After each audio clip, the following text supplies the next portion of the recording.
ইসলামে শিশু ধর্ষণের শাস্তি এবং শিশু নির্যাতনের শাস্তি কি? শরীয়ত কি বলে? শরীয়তের বিধান অনুযায়ী শিশু ধর্ষণ বা শিশুর উপর নির্যাতন সরাসরি ফাসাদ ফিল আর্থ এর অন্তর্ভুক্ত। অর্থাৎ দুনিয়াতে ফাসাদ সৃষ্টি করা বা দুনিয়াতে বিপর্যয় সৃষ্টি করার অন্তর্ভুক্ত। ইসলাম অনুযায়ী বা শরীয়ত অনুযায়ী শিশু ধর্ষণের শাস্তি হলো, যদি ধর্ষক বিবাহিত হয় তাহলে তাকে রজম করতে হবে, অর্থাৎ তার উপর পাথর নিক্ষিপ্ত করে পাথর মেরে তাকে হত্যা করা হবে।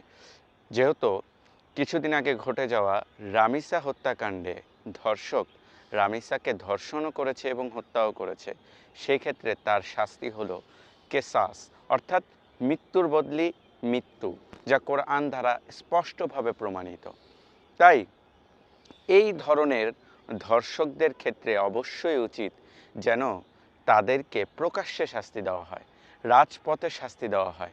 যদি এভাবে তাদেরকে শাস্তি দেওয়া হয় তাহলেই আমাদের দেশ থেকে এবং আমাদের সমাজ থেকে ধর্ষণ চিরতরে দূর হয়ে যাবে।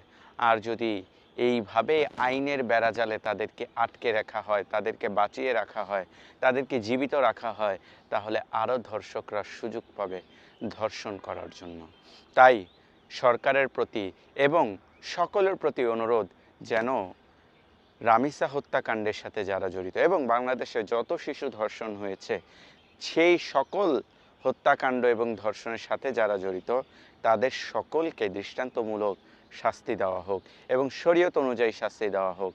আর পরিশেষে আমরা দোয়া করি যেন আল্লাহ রামিসাকে জান্নাতের পাখি হিসেবে কবুল করে নিক এবং আপনার সন্তানকে নিরাপদে রাখা, দেখে রাখার দায়িত্ব আপনার। আপনার সন্তানকে কোরআন এবং হাদিসের শিক্ষায় শিক্ষিত করুন, সুশিক্ষায় শিক্ষিত করুন এবং আপনার সন্তানের সর্বোচ্চ নিরাপত্তা নিশ্চিত করুন। আল্লাহ আমাদেরকে তৌফিক দান করুক। আমিন।